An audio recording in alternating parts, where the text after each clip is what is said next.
Hey everyone, welcome in to another daily editorial here on the KE Report. I'm chatting with Dan Steffens, president of the Energy Prospectus Group.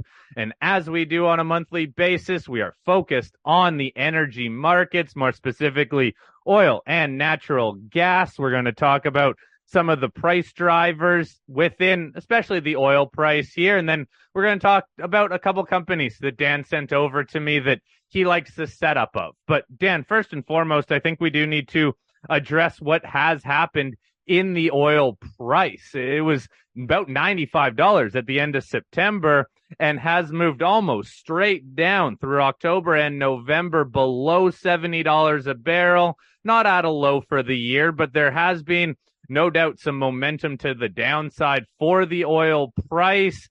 The question being, what is causing some of this weakness? We'll get into some of the individual aspects, but Dan, from a high level aspect, this is a big move down in oil. Why? Why is the oil price sold off so much? Well, the perception that demand has pulled back a little bit, and they announced recently that U.S. production has gotten to an all-time high, which was basically just getting back to where we were pre-COVID and maybe another 100,000 to 200,000 barrels a day more than that, which sounds like a big number, but that's really not that big of a deal. And the other thing I need to remind everybody, the EIA has started counting more natural gas liquids in their oil volume. So the oil production we're announcing every week now contains more NGLs than it did, just a few months ago. So I think they wanted to get it up above that. There's a lot of pressure on those guys to get oil prices down since they report to people who want lower gasoline prices. But Dan, could this have anything to do with people projecting a recession into next year, or any major changes in the supply aspect that we've seen in the markets? Yeah, well, the U.S. supply is up, production is up a little bit, but it's not that much. And then overall in the world, it's not. Supply and demand are tight. I mean, this morning, EIA reported that in the U.S., crude oil, gasoline inventories, and distillate inventories are all below normal for this time of year. And that's pretty much the same throughout all the OECD countries. So it's not that there's any glut of oil anywhere. I think what happened this last dip from where we were, in this around 80 to where we are now in the, just below 70 today, is because I think the paper traders, the people trading those futures contracts, read too much into the delay of that OPEC meeting. They were going to have an OPEC meeting on November the 26th, and they put it off for 4 days and didn't come out with their usual announcement until November 30th. And they did increase the amount of oil they were going to keep off the market. So they did lower their export quotas, which when it first came out, the oil jumped and then it pulled back. And I think they just read too much into that. And what it really was is the two African nations, Nigeria and Angola, they were arguing for higher quotas, even though they've been having trouble producing up to their quotas. It's just kind of a political thing. They wanted a higher quota in case they could get up to that. But, OPEC's not going to flood the market they're still in control, and we're still net importers of oil. So we don't have much control over the oil price. They do. Anyway, there are a lot of dynamics there, and it's just the quality of the oil. We need more heavy oil. We produce too much light oil, so we're exporting a lot of light oil over to the European refineries. There's a lot of stuff moving around in ships these days. Well, Dan, since you brought it up, let's talk about what the market and traders are pricing in, because the market is in contango, which means that futures contracts for near-term supply versus later deliveries have shifted to a discount. This typically indicates that the market is in an oversupplied situation. Doesn't that mean that we could see lower prices moving forward, or at least that's what traders are expecting? I mean, right now they feel like they've got enough in inventory and they don't need to go out and buy it. But it's like 30 times more oil trades in the futures market than there is in the physical market. So a bunch of it is just these futures contracts that have to be, it's people taking bets on which way it's going to go. But I don't see it going much lower than this. I mean, you look at what happened before this last pullback. In July, we were down, I think it dipped to 67. Actually, at the end of June, it it dipped to 67. Then it ran all the way up to about 92, 93, like you said, almost 95 briefly in the daytime by the end of September, which was before that high was before the Hamas attacks on Israel. Remember, that was October 7th. So you got, then we had that little spike up because of the Hamas thing. And, you got Hezbollah and Iran's involved in all this stuff. And that spiked it up on war fear. But then, Israel doesn't produce any oil. Gaza doesn't produce any oil. So as long as that conflict is contained there, then that's no real impact on physical supply. Now, I would argue that everybody on this planet pretty much knows that Iran is the one supplying these people with weapons. Hamas, Hezbollah, the Houthi guys in Yemen, and they're attacking. We've had 100 attacks on U.S. military bases in Syria and Iraq. So sooner or later, there's going to be more and more pressure on Biden to actually enforce the sanctions against Iran, which he has not been doing, because the Team Biden wants to have lower gasoline prices. So they're not going to do anything to take oil off the market if they can help it. But everybody knows what Iran's cheating on everything. So let's talk about OPEC then, because look, OPEC has pledged to curtail 900,000 barrels a day from January onward. They're also projecting a deficit of almost 2 million barrels a day in Q1 of next year. However, some things that we heard from the Saudi energy minister said that some of these cuts were simply to overcome the usual inventory build that happens in the first quarter. So how do you balance out what OPEC is saying? Yeah, the 1.2 is that oil demand is seasonal. September and October are kind of low points for demands, and we should be building inventory prior to the winter, especially for home heating oil. That really didn't happen. Our distillate inventories are like 12% below normal at this point, which is, diesel and home heating oil primarily. But, they actually increased the amount of oil they were going to keep off the market. But I think there's some worries that somebody said, but those were voluntary. So we don't know that they're actually going to do that. So there was a lot of conversation about that after they made their announcement. But the main two taking it off are, Russia is going to export less heating oil because they're going to have a very cold winter in Russia this year, and they need it. Then Saudi Arabia is definitely going to stick to it because they're the ones that benefit the most from higher oil prices. Dan, what do we read into it that OPEC doesn't have another meeting scheduled until June of 2024? Yeah, they can. That's like their official meeting, but they can announce something every month if they want to. And I think if they're not getting the price they want, and they want Brent like in the mid 80s, and Brent in the mid 80s would be 80 for us. So I forecast a lot of companies, and for my low case, I would say I would use $70 oil as my low case, and we're actually below that a little bit right now, but that would be my low case for 2024. My base case would be 80 for WTI, and my high case would be 90, which is, if you look at the 1-year chart of that's pretty much where oil's traded. I think we've been as low as like 67 and as high as 95. It's pretty amazing, this 1-year chart that I'm looking at here. Oh, there have been some wild swings. Go back to 2022 and we were up at $120 plus. So look, it has been a volatile market. Let's also talk about U.S. production, because U.S. production got back to some all-time highs by the end of last month. You mentioned the mix between light oil and heavy oil and how the U.S. is still a net importer, but this increase in U.S. production, is it taking away some of OPEC's pricing power? Not really. I don't think. We're still a net importer. It's more the perception that there's less demand than they had originally forecast. Now, OPEC comes out with a regular monthly report, and then followed usually the next day, which will be tomorrow, IEA is going to come out with their oil market update, which is a monthly report. They're at odds. I mean, OPEC is consistently saying they see demand rising by another 2.2 million barrels per day in 2024. And IEA, based in Paris, are saying just below 1 million barrels per day. Still, both of them are projecting an increase in demand, which is going to happen because global population increases. But when you look at if OPEC's correct, the oil markets are going to be very, very tight when we get to next summer. You're going because the summer is the peak period where even between the beginning of the second quarter and the beginning of the third quarter, you'll see a global increase in demand of over 2 million barrels a day just in 3 months. And that's because more people live in the northern hemisphere and we do a lot more driving in the summer months than we do in the winter months. So that's what does it. But if that happens, it's going to be very, very tight market 6 months from now.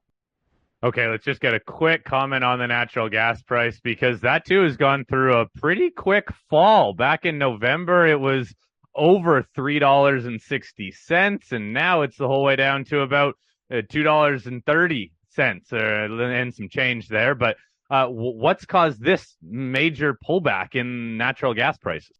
A couple of months ago, I said I was a little bit worried about where we were going to start the inventory, and we're about 200 or 300 BCF above the 5-year average heading into the winter. Now, we use more natural gas every year, so we need more in storage. And this year, we've got all the LNG export facilities online, hopefully through the whole winter.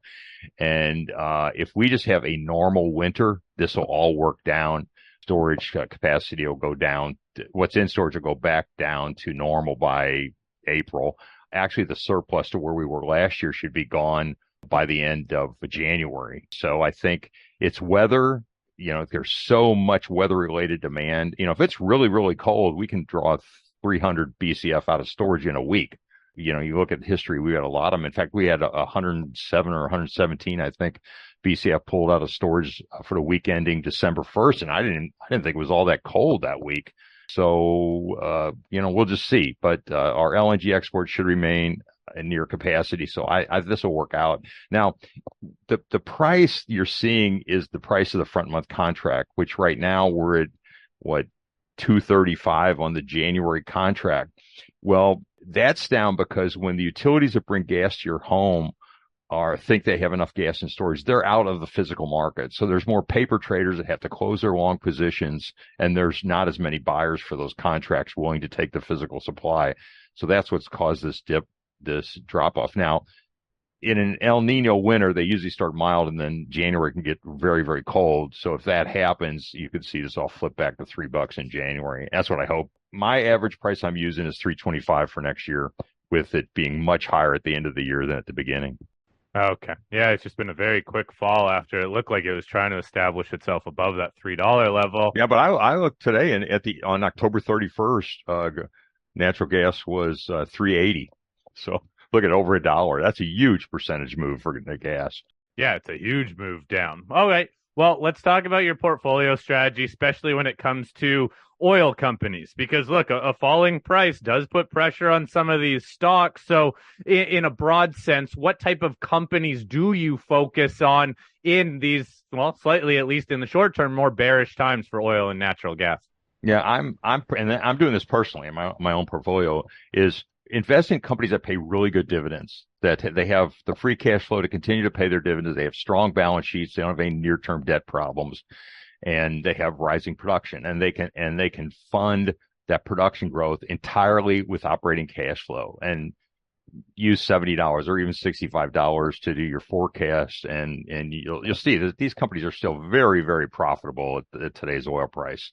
That's a problem with it going to 90. Then when it pulls back to 70, everybody, oh my God, can they make money? Yes, they can make a lot of money at $70. They survived $40 and $50 for like 2 years, so they could do it. But yeah, I think put your money in companies that just pay really good dividends, and there's a lot of them, and some of them the prices have pulled back, to the yields are tremendous now. Well, and that's the thing, right? The yields have gone up, so it's more about, I think, sustainability of those dividends. Let's talk about a couple companies that you sent over to me.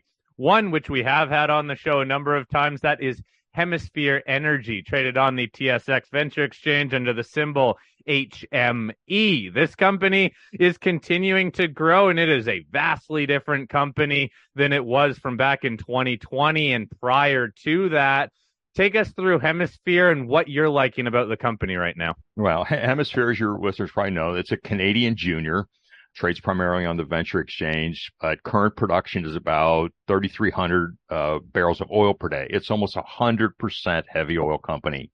It's got 10% year-over-year production growth this year, or in 2023, and based on my discussions, I met with Don Simmons, the CEO, was here on December the 8th, did a luncheon for our group, and I spent about 2 hours with him, and he's very excited about where the company stands. What I like really is the pristine balance sheet. They've paid off all of their interest-bearing debt, so they have no debt problems whatsoever. They generated almost $20 million of free cash flow this year, which covered all their drilling costs, all their completion costs, and their dividends. They pay a base dividend of 2.5 cents per quarter, so 10 cents per year. Now, this stock is only like $1.27 Canadian.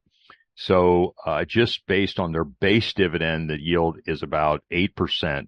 But then at the end of each year, they're going to pay out a special dividend. So if they've got, a bunch of cash on the balance sheet because they've had excess free cash flow, they don't need to pay off debt and they don't need to buy anything, or, it's more than covering their deal. They're going to pay that out as a special dividend.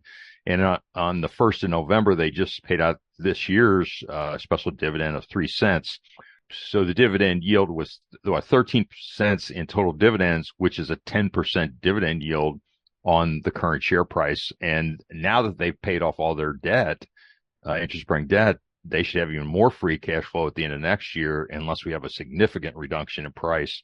They're also going to benefit when that Trans Mountain pipeline gets completed. The differentials on their oil will shrink significantly in the second half of next year when that comes online.